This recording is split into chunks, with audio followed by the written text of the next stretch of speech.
ดีครับสวัสดีค่ะฟุตบอลลีกในยุโรปจบไปแล้วแต่ฟุตซอลระดับโลกกำลังแข่งกันอยู่ที่ประเทศไทยนะครับเดี๋ยวจะมาเล่าสู่กันฟังแล้วกันนะฮะว่ากีฬาที่ผมคิดว่าสนามในประเทศไทยสวยที่สุดเกมสนุกตื่นเต้นที่สุดนั้น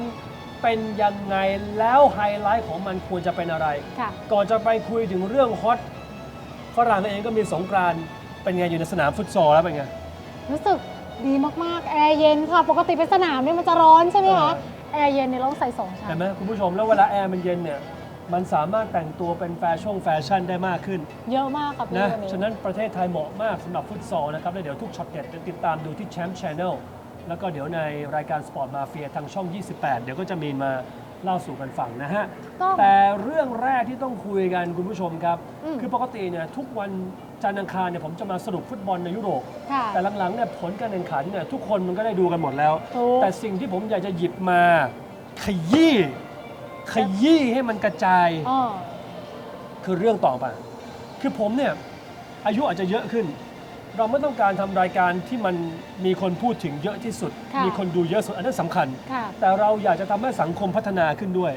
ซึ่งล่าสุดนะครับประเด็นที่ดังมากคือภาพนี้คุณวิวครับคือทีมไบรตันเนี่ยเขาเรียกว่าเล่นมุกผิดคิวคือปกติเวลานักกีฬาเขาเดินทางมาที่สนามเขาก็จะเดินลงมาเขาเรียกสำรวจสถานที่ก่อนก็จะใส่หูฟังซึมซับบรรยากาศบางคนถ่ายรูปกันแต่ปรากฏว่าคุณผู้ชมดูนะครับนี่ฮะไอคนข้างหลังเนี่ยแสบเหมือนกับไปเตะแล้วไปเตะแกล้งอ่ะคือผมเข้าใจในอารมณ์ของนักกีฬาแต่ไปเตะอย่างนี้เขาบอกว่าสปิริตเสียเลยนะก่อนเกมเตะกันแล้วเหมือนกับต่างคนต่างหงุดหงิดสุดท้ายไบรตันก็แพ้ด้วย0-2ซึ่งเรื่องนี้ผมอยากนำมาขยี้ต่อให้คุณผู้ชมโดยเฉพาะน้องๆคนรุ่นใหม่ได้ดูกันว่า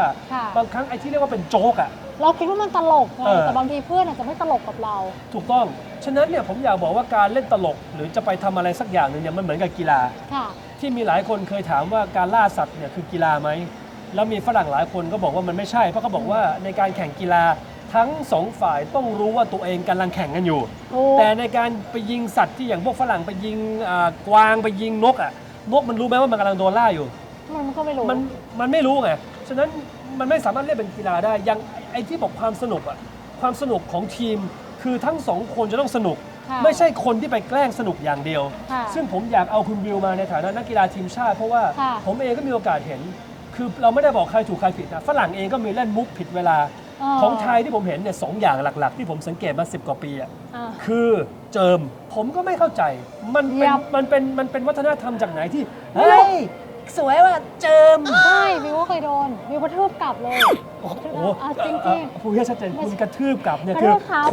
คุณเหยียบเท้าเขากลับใช่ไหมกระทืบกลับหมายความว่าคุณอัดเขาแล้วคุณกระทืบเขาไม่ใช่นะฮะก็ใส่อารมณ์นิดมันโมโหไงก็เราบอกว่าไม่เล่นแต่คือแบบด้วยรองเท้าเราใหม่คุณรู้สึกยังไงบางคนบอกมันสนุกคุณเคยไปทำไหมอย่างนี้ไม่เคยค่ะถ้าเกิดแกล้งเพื่อนไม่เคยแต่แกล้งอย่างอื่นนะเคยเข้าใจแล้วแกล้งอย่างอื่นคือยังไงมีแบบว่าเอาเป้าไปตีแต่ตีคือแบบตีเล่นเป้าคือไม่ใช่เป้าไม่ใช่เป้าคือเวลาเทควันโดมันจะมีเป้าถือใช่แล้วก็แบบเอาไปตีแกล้งเพื่อนบ้างอะไรเงี้ยตีตรงไหนตีหลังตีหลังโอเคอย่าไปตีหัวนะมันมีบ้างพี่จังหวะนั้นเราไม่คิดอะไรพี่แต่พอเราโตมาเรารู้ว่าเฮ้ยมันไม่ได้เพราะเพื่อนจะลงแข่งมันห้ามบาดเจ็บไงบางทีเราไปแกล้งกันแรงๆแล้วเพื่อนโมโหบางทีก็ทะเลาะกันมันก็ไม่ถูกต้องก่อนแข่งเขาต้องการสมาธิเขาต้องการร่างกายให้มันฟิตถ้าเกิดคุณจะไปตีผิดที่เขาช้ำเขาอักเสบมาอย่างเงี้ยแล้วบางคนก็ชอบเอาน้ำเย็นเอาไปราดไปราดเพื่อนจะลงแข่งเนี้ยเปิดน้ำเย็นเปิดขวดแล้วก็ราดแล้วคือใส่เกาะใส่อะไรชุดเทควันโดเรียบร้อยแล้วมันน่าโมโหมันถอดไม่ได้มันจะลงแข่งแล้วมันเย็นการทำครั้งแรกเขาเรียกว่ารู้เท่าไม่ถึงการให้อภัยแต่ถ้าเกิดรู้แล้วยังทำอยู่เนี่ยเขาเรียกว่าแย่ฉะนั้นอย่างไบรตันนะครับเป็นตัวอย่างที่ไม่ดีเลยนั่นเราเห็นแล้วไงว่ามันไม่ควรจะทำคือแล้วภาพมันออกไปทั่วโลกเนี่ยคราวนี้ใครอยากไปสโมสรนั้นน่ะคือสิ่งดีๆก็มีอย่างฝรั่งเนี่ยไอ้ธรรมเนียมที่ผมชอบเนี่ยคือการรับน้องเขาคือการรับน้องของประเทศไทยเนี่ยถูกโจมตีมาตั้งแต่ผมเป็นเด็กแล้วว่าไม่ดีคือสนุกไอ้รุ่นพี่สนุกแต่รุ่นน้องมันไม่สนุกแต่ที่ผมอยากให้สังเกตดูก็คือที่เมืองนอกเนี่ยเวลาคุณเพิ่งย้ายเข้ามามันจะมีประเพณีนึงผมไม่รู้เมืองไทยมีหรือเปล่าคือร้องเพลง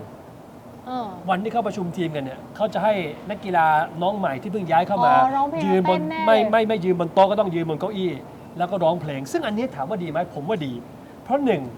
มันได้แค่อายแต่มันไม่ได้มีใครเจ็บไม่ได้มีใครปวดไม่ได้มีใคร เขาเรียกว่าโดนรังแกอย่างรุนแรงฉะนั้นเนี่ยสิ่งที่ดีฝรั่งเราก็พยายามจะยกมา สิ่งที่ไม่ดีของเขาเราก็พยายามจะยกมาให้เราไม่ต้องไปทำตาม ถูกต้องอันตรายได้ พอเราเป็นนักกีฬาอาชีพทุกอย่างต้องเป็นอาชีพ เฮ้ยมันอันตราย ผมยังสงสัยว่านักกีฬาไทยหลายๆคนเนี่ยเมืองนอกเขามีกฎเลยนะครับว่านักกีฬาบาสหรือนักกีฬาบอลห้ามขี่มอเตอร์ไซค์ อืม เพราะเวลาคุณล้มมาเนี่ยขาคุณจะเจ็บ แต่ผม อันตราย ก็เห็นนักกีฬาในประเทศไทยเราหลายค เขา น เขาขี่ค่ะ เพราะว่ามันเดินทางลำบากพอก็ไม่รู้เหมือนกัน เพราะบางทีซ้อม แล้วไม่ได้ไกลมากเขาก็ไม่อยากเดินเขาอยากจะเก็บแรงไปซ้อมแล้วขี่มอเตอร์ไซค์นี่คือเห็นแบบเป็นประจำ เข้าใจ แต่นั่นคือเหตุผลที่คนตาย ที่คุณบอกมันมาใกล้ๆ ไม่เป็นไร และส่วนใหญ่บางคนอาจจะไม่ใส่หมวกกันน็อกด้วย ไม่ใส่อยู่ อุบัติเหตุที่คนตายส่วนใหญ่ ใกล้ ไม่ได้เกิดขึ้นบนถนนนะครับ เกิดขึ้นจากความประมาท เช่น จะไปซื้อของหน้าปากซอย ค่ะ แล้วไม่ใส่ส่วนใหญ่มันตายกันตรงนั้น อืม มันไม่ได้ตายบนถนนใหญ่ ฉะนั้นเนี่ยไม่เป็นไรอะไรที่มันเป็นอะไรมาเดี๋ยวผมจะพยายามพูด เพื่อจะทำให้สังคมของนักกีฬาเนี่ยมีมูล ตอน ค่า นี้ เพิ่ ไม่ ม เป็น ขึ้น แล้วตอนนี้รู้หมดแล้วว่ามันไม่ควรจะทำ ใช่ อีกเรื่องหนึ่งที่ผมอยากจะพูดที่มันต่อยอดมาจากไอ้การไปเตะเพื่อนเนี่ยบางครั้งเนี่ยผมว่าความรักเป็นสิ่งที่สวยงาม แต่คนต้องเรียนรู้ที่จะรักให้ถูกทาง ค่ะ ผมอยากพูดถึงมากประเด็นของแฟนบอลน่ะ อืม แฟนๆที่มันรักทีมอ่ะมันต้องรักให้ถูกทาง อย่างล่าสุดเนี่ยผมเนี่ยออกตัวไม่โดนด่าเนี่ยผมเชียร์ทั้งแมนยูและลิเวอร์พูลแต่อยากจะพูดกับแฟนแมนยูก่อนผมเชื่อนะว่าแฟนบอลมีส่วน คือสัปดาห์ก่อนปอป็อกบายิงจุดโทษไม่เข้า โดนด่าไม่พอคือโดนไปถึงขนาดเหยียดสีผิวอ่ะ โอ้ จนสโมสรเองต้องออกมาปกป้อง ค่ะ แล้วล่าสุดผมว่าไอ้ความกดดันที่บอกว่าถ้าเกิดเป็นผู้เล่นให้กับแมนยูแล้วเล่นให้กับทีมใหญ่แล้วถ้ายิงไม่เข้าจะต้องโดนถล่ม ค่ะ เปลี่ยนมาเป็นมาคัสแรชฟอร์ดซึ่งเป็นตัวเขาเรียกเบอร์หนึ่งที่ถูกวางตัวมายิง ก็ยิงไม่เข้า อืม และแฟนแมนยูหลังๆเนี่ยมีนิสัยหนึ่งที่ผมว่าอันนี้ผมพูดถึงกลุ่มน้อยนะครับ ค่ะ ที่ไม่ค่อยน่ารักคือเวลาไม่ชอบใครอ่ะไปแต่งเพลงด่าเขาอย่างเงี้ย แล้วมันไม่โอเค ก่อนหน้านี้ที่มีทีมได้ซื้อกองหลังเข้ามาเนี่ยก็มีการไปแต่งเนื้อเพลงด่ากองหลังที่เล่นไม่ดีป็อกบายิงจุดโทษก็ไปเหยียดเขาคืออันเนี้ยเวลาเรารักกันเนี่ยเขามีแต่แต่งเพลงเชียร์ไง อืม คุณไปแต่งเพลงด่าแล้วอย่างนี้ผมถามหน่อยนักกีฬามันมีคนที่มันจะต้องเล่นดีแล้วก็เล่นไม่ดี มันมี ทุกคน อยู่แล้ว ต้องมีวันนั้น แล้ว ใช่ คนเขาจะอยากมาย้ายมาเล่นให้ทีมคุณไหมถ้าเกิดบอกว่าย้ายมาให้ทีมนี้แล้ววันไหนเล่นไม่ดีมีสิทธิ์โดนแต่งเพลงด่า เออ คุณไม่พอใจก็โหเขาเต็มที่แล้ว ใช่ ฉะนั้นเรื่องเนี้ยผมว่าสำคัญ ค่ะ อีกเรื่องหนึ่งแฟนลิเวอร์พูลเองก็โดน ค่ะ นะครับเพราะว่าในเกมที่ลิเวอร์พูลเจอกับเชลซีในศึกซุปเปอร์คัพ ค่ะ ที่เป็นแชมป์ที่ยิ่งใหญ่ที่สุดเนี่ย เออ หลังจบเกมเนี่ยโกเป็นฮีโร่ ค่ะ อาเดรียนปรากฏว่ามีแฟนบอลของลิเวอร์พูลน่าจะเป็นแฟนเทียมผมใช้คำนี้ แฟนเทียม เพราะว่าวิ่งลงมาแทนที่จะมาดีใจ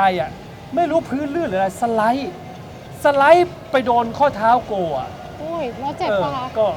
ตอนแรกมีข่าวว่าจะเจ็บแต่สุดท้ายก็ลงมาเล่นได้ เพียงแต่ผมต้องการจะสื่อว่าความรักเป็นสิ่งสวยงาม แต่ต้องรักให้ถูกทาง ใช่ ในเรื่องทั้งหมดที่ยกมาไม่ว่าจะเป็นการแตะข้อเท้า การเจิมรองเท้า การด่าเพราะว่ารักทีมและผิดหวัง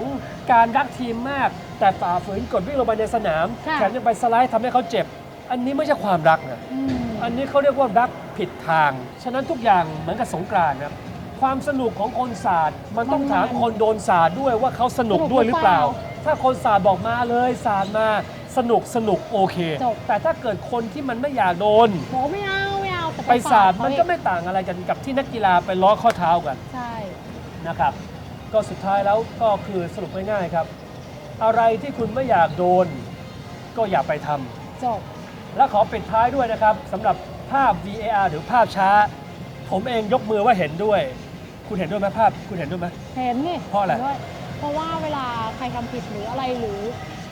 มันควรจะมีอ่ะ ใช่ไหม รักษา คือสุดท้ายแล้วผมก็ไม่เข้าใจมนุษย์เนี่ยเรามีสมองให้คิดแต่เรายังอุตส่าห์หาเหตุผลมาได้ว่า มันทำให้เสียเสน่ห์มันทำให้ความชัดจริงๆ ผมว่าสิ่งที่สำคัญที่สุดในโลกสิ่งที่โลก เรียกร้องหาคือความถูกต้อง ความยุติธรรม แล้วผมไม่รู้ว่าเขาพูดจริงหรือเปล่า แต่ถ้าเขาพูดจริง ผมขอจบด้วยคำคมนี้ที่มันสุดยอดจากพี่ชายของผมโจเซ่มูรินโญ่ปกติเนี่ยหลายครั้งที่เขาพูดผมอาจจะไม่ค่อยเห็นด้วย เพราะว่า ค่ะ อาจจะเป็นเกมจิตวิทยาที่เขาต้องการพูดให้รุนแรงเพื่อทำให้คนเนี่ยไม่มามุ่งประเด็นที่เขาคุมทีมไม่ดี ตอนนี้แกว่างงานอยู่ เขาพูดบอกว่ามีคนไปถามว่ามูรินโญ่คิดยังไงกับการใช้ภาพช้า ค่ะ มูรินโญ่ตอบสั้นๆ ง่ายๆ คมๆ ถ้าเขาพูดจริง ผมปรบมือผมไม่ไลค์ผมเลิฟเขาบอกว่ามีแต่พวกขี้ขโมยเท่านั้นที่ไม่อยากให้ประเทศติดกล้องวงจรปิด สวัสดีครับ มาเป็นครอบครัวแชมป์ชาแนลและถ้าคุณไม่อยากพลาดโชว์ดีๆแบบนี้ทุกวัน คุณจะเห็นคำว่า subscribe หรือติดตาม กดปุ๊บ ปุ่มแดงจะเปลี่ยนเป็นเทามันจะมีรูปกระดิ่งขึ้นมาให้คลิก1 ครั้งจบง่ายๆโดนๆ